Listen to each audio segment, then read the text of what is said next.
Spoke to Senator Bono a while ago.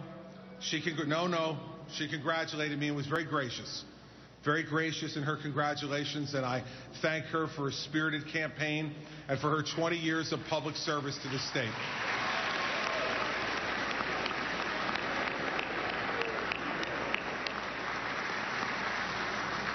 Now, when we came to office 4 years ago, we stood behind a podium like this and said that people were tired of politics as usual. They wanted to get things done, and we promised we were going to go to Trenton and turn it upside down, and I think we've done just that.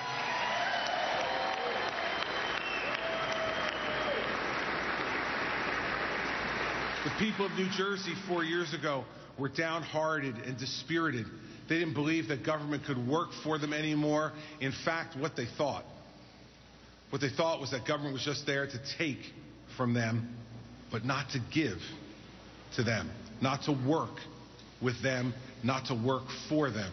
Well, 4 years later, we stand here tonight showing that it is possible to put doing your job first, to put working together first, to fight for what you believe in, yet still stand by your principles and get something done for the people who elected you.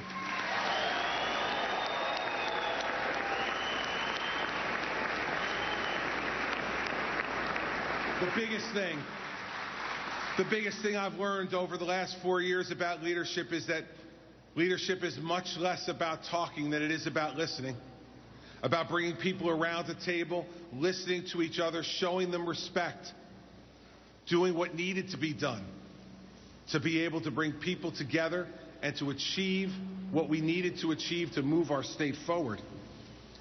Now listen, I know that if we can do this in Trenton, New Jersey, maybe the folks in Washington, D.C. should tune in their TVs right now, see how it's done.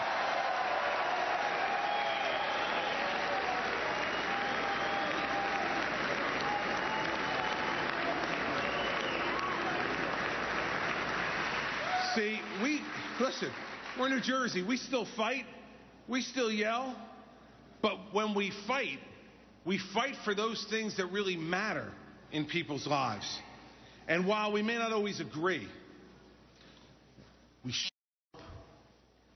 show up everywhere. We don't show up just in the places that vote for us a lot. We show up in the places that vote for us a little. We don't just show up in the places where we're comfortable. We show up in the places where we're uncomfortable. Because when you lead, you need to be there. You need to show up. You need to listen, and then you need to act.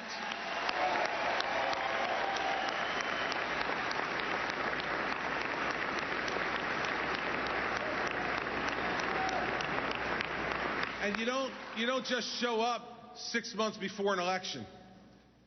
You show up 4 years before one. And you don't just take no for an answer the first time no has happened. You keep going back and trying more. Because when I was elected 4 years ago, I wasn't elected just by the people who voted for me.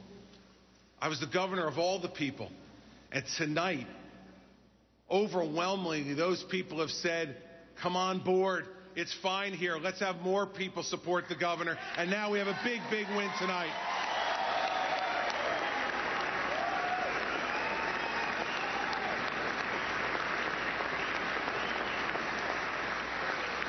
What people have told me over the last 4 years is more than anything else, they want the truth. They want the truth.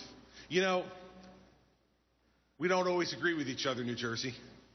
Some folks don't agree with some of the things I do, and certainly they don't agree with some of the things I say sometimes. But they know they never have to wonder. They never have to wonder. When they walked into the voting booth today, they didn't say, hey, I wonder who this guy is and what he stands for, what he's willing to fight for, what he's willing to do when the chips are down. You can agree with me, you can disagree with me, but I will never stop leading the state I love.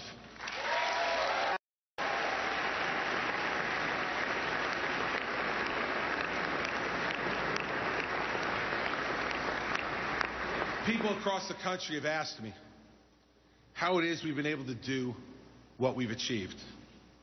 And I'm reminded of a story that Pastor Joe Carter of the New Hope Baptist Church told just 1 week ago today, on the 1-year anniversary of Hurricane Sandy. He called what had happened in New Jersey the last year the spirit of Sandy. He spoke about people coming together. He said, when the lights went out, no one cared what color your skin was. He said, when you didn't have any food, no one cared whether it was a Republican or a Democrat offering you the food. When you didn't have a warm place for your family because of what happened in the storm, you didn't care if it was someone who thought that government should be big or small. At that moment, the spirit of Sandy infected all of us. Reverend Carter was right. And he prayed that day that the spirit of Sandy would stay with us well beyond the days that the recovery will take. My pledge to you tonight is I will govern with the spirit of Sandy.